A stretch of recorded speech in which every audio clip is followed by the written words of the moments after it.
Olá, eu sou Eutímio Carvalho e você está no canal Mistérios do Mundo. Obrigado por estar aqui assistindo mais uma história real envolvendo o mundo sobrenatural.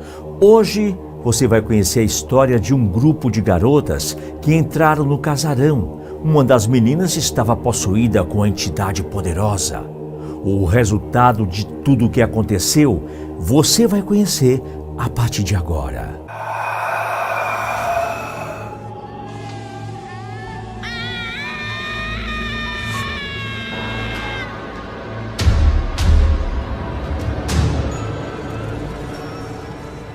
O meu nome é Fábio Araújo.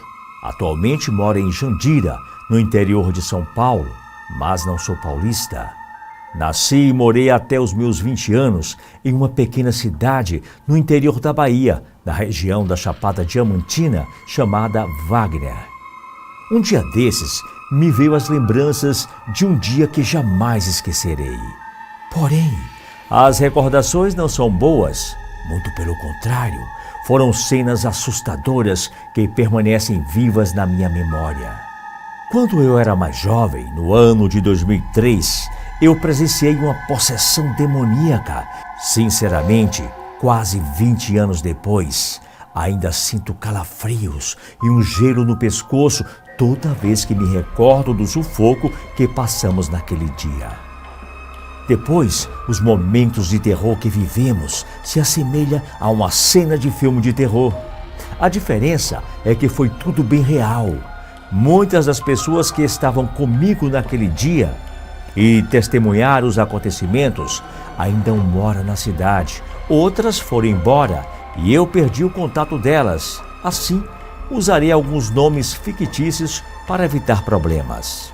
Era um final de tarde de uma sexta-feira, no dia 24 de outubro de 2003. Na época, eu era um dos instrutores voluntários da fanfarra de uma escola estadual que eu estudava. E o curioso é que as escolas de ensino médio da cidade um dia foram a uma fazenda, a cerca de 500 metros da cidade. A nossa fanfarra já era bem famosa na região. Nós nos apresentávamos em várias cidades ali por perto e costumávamos ensaiar no início da noite, no pátio externo da escola, no intervalo entre os turnos vespertino e noturno. Essa escola se localiza ao lado de outra escola bem maior e, na época, ofertava os cursos profissionalizantes voltados para a área de agropecuária e enfermagem. Dentro da área da outra escola, existe um antigo casarão que foi construído no início do século XX para servir de internato, pois no passado distante a escola era referência na educação, atraindo jovens de várias cidades da Bahia e até mesmo de outros estados. Com o passar dos anos, a educação ficou obsoleta e o casarão deixou de ser utilizado como internato, ficando abandonado por muito tempo. Hoje em dia ele é tombado pelo patrimônio histórico, artístico e cultural. Nas proximidades deste casarão existem várias árvores frutíferas, entre elas algumas mangueiras, e era costumeiro a gente ir até lá para comer manga verde com sal. Ficávamos batendo papo e esperando o tempo passar, até das 5h30, que era a hora do início do ensaio da fanfarra. Naquele dia, eu e alguns amigos estávamos do lado de fora do casarão, comendo algumas mangas espadas, enquanto algumas meninas que faziam parte da fanfarra entraram no casarão e não demorou muito, escutamos uma barulheira e alguns gritos, como se alguém estivesse lá dentro brigando. Quando ouvimos aquele barulho todo, eu e meus amigos entramos apressados com o intuito de descobrir o que realmente estava acontecendo. E se por acaso fosse alguma briga, iríamos separar e acabar com aquela confusão. Pois a maioria das meninas era menor de idade e nós, os instrutores, ficávamos responsáveis por elas e sabíamos que poderia sobrar alguma bronca para a gente. Assim que entramos, nos deparamos com algumas garotas no corredor principal do térreo, em frente à porta de um dos quartos, pois o casarão é bem grande, devia ter uns 40 quartos no mínimo. Eu perguntei quem estava lá dentro e uma das garotas me falou que era a Carolina e a Bia. Elas estavam dentro do quarto brigando. Quando ela me falou isso, na hora eu duvidei. Até imaginei que fossem as duas garotas fazendo uma brincadeira e fingindo briga, pois elas eram muito amigas, quase irmãs. Como o pessoal diz aqui na Bahia, era a tampa e o balaio. Como eu fiquei chateado com a suposta brincadeira, gritei com elas, falando que parassem com aquilo e que abrissem logo a porta, pois o pessoal da escola não gostava quando a gente ficava escafunzando dentro do casarão.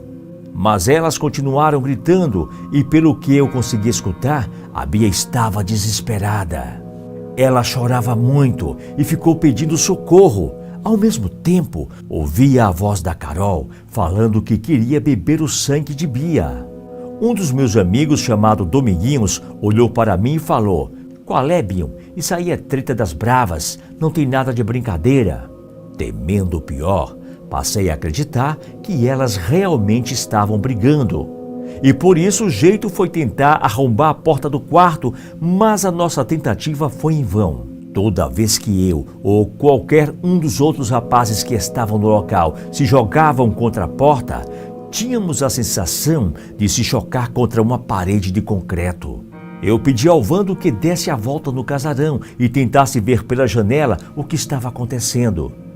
Pedi para ele verificar se a porta estava escorada com alguma mesa ou mesmo um pedaço de madeira. Vando saiu do casarão e foi para o lado de fora, na lateral, onde ficava a janela. E pouco tempo depois, escutei ele me chamando e dizendo: "Corre aqui, Binho, tu precisa ver para acreditar." Eu saí correndo pelo corredor e dei a volta. Quando cheguei em frente à janela do quarto, ela estava aberta. Porém, quando eu olhei para dentro, percebi que não era mais a Carol, ou pelo menos a Carol do jeito que nós a conhecíamos. Inexplicavelmente, ela tinha mudado a aparência do seu rosto. Tinha algo de sinistro. Eu não sei como explicar, mas foi bem assustador.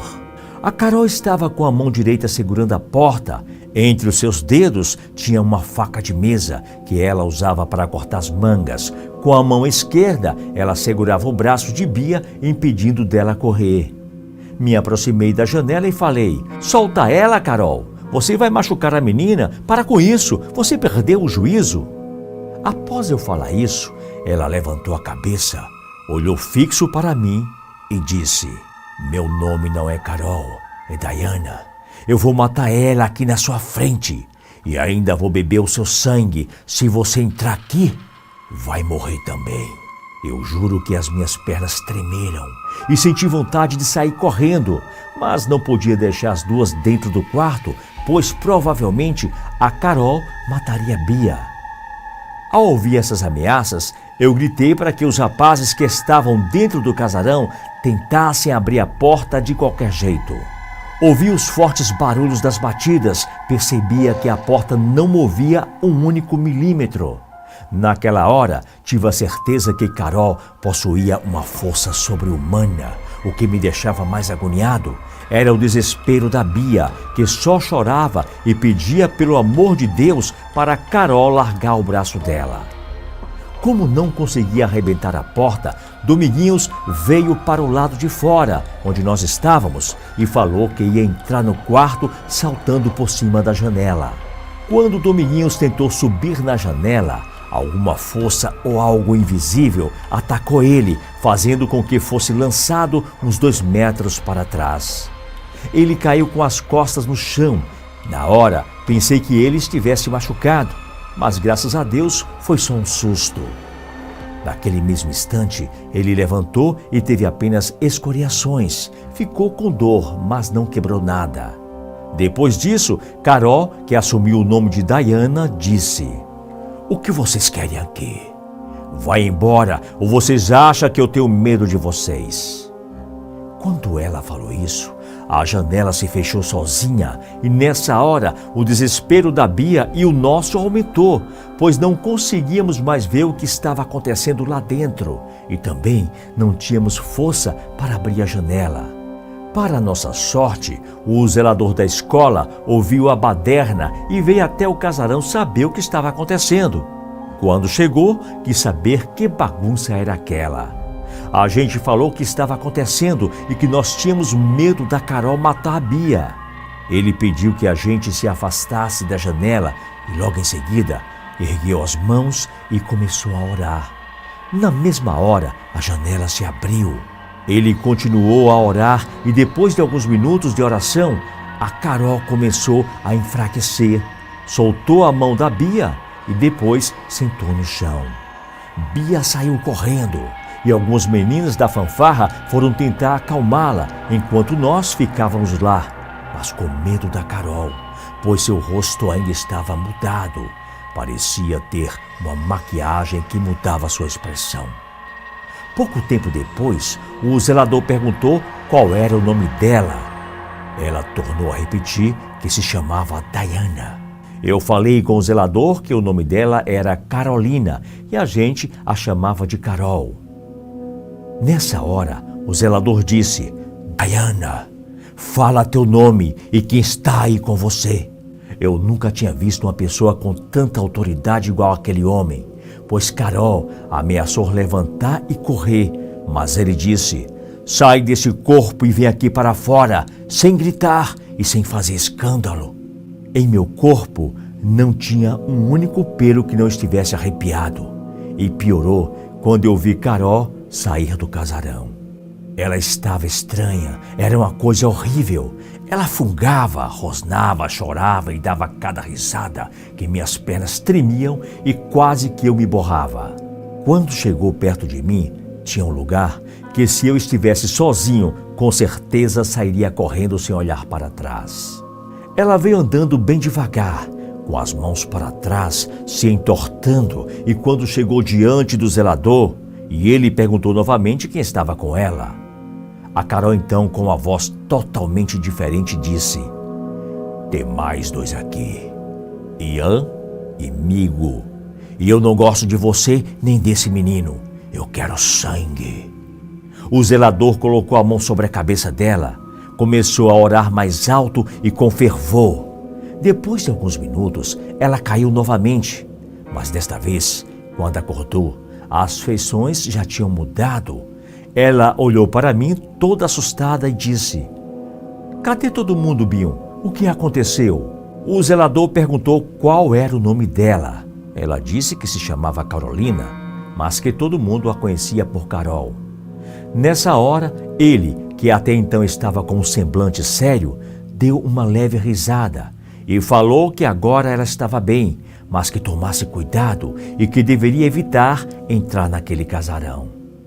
Depois disso tudo, a gente foi embora e naquele final de tarde não teve ensaio. Até mesmo porque a maioria das meninas e dos meninos já tinham ido embora e com certeza ficaram bem assustados diante de tudo o que aconteceu. A Bia foi ao hospital, pois o braço estava muito machucado, enquanto eu, Vando e Dominguinhos acompanhávamos a Carol até perto da sua casa. Falamos que depois a gente dava um pulo lá para conversar sobre os acontecimentos daquela tarde.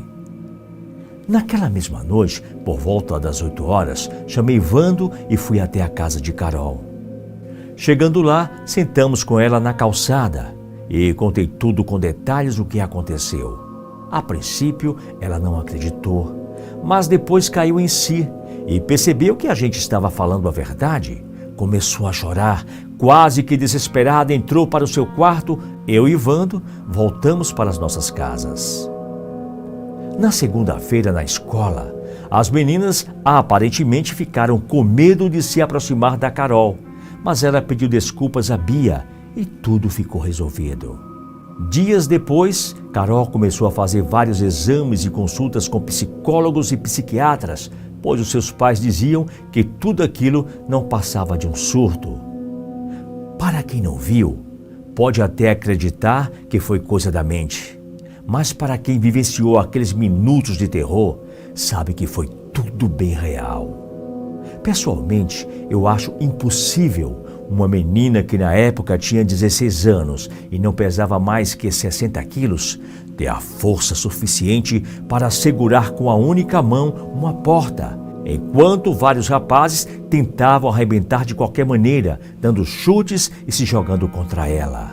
Mas o que me deixou mais amedrontado foi o fato dela mudar as feições e a força sobrenatural que fez com que o meu amigo Dominguinhos fosse arremessado de cima da janela. No ano seguinte, eu vim embora para São Paulo e não sei se ela teve mais alguma manifestação. Porém, ainda me lembro das sábias palavras do zelador, nos dizendo que nós jovens procuramos o que não perdemos e às vezes encontramos o que não queremos. Um forte abraço e até o nosso próximo vídeo.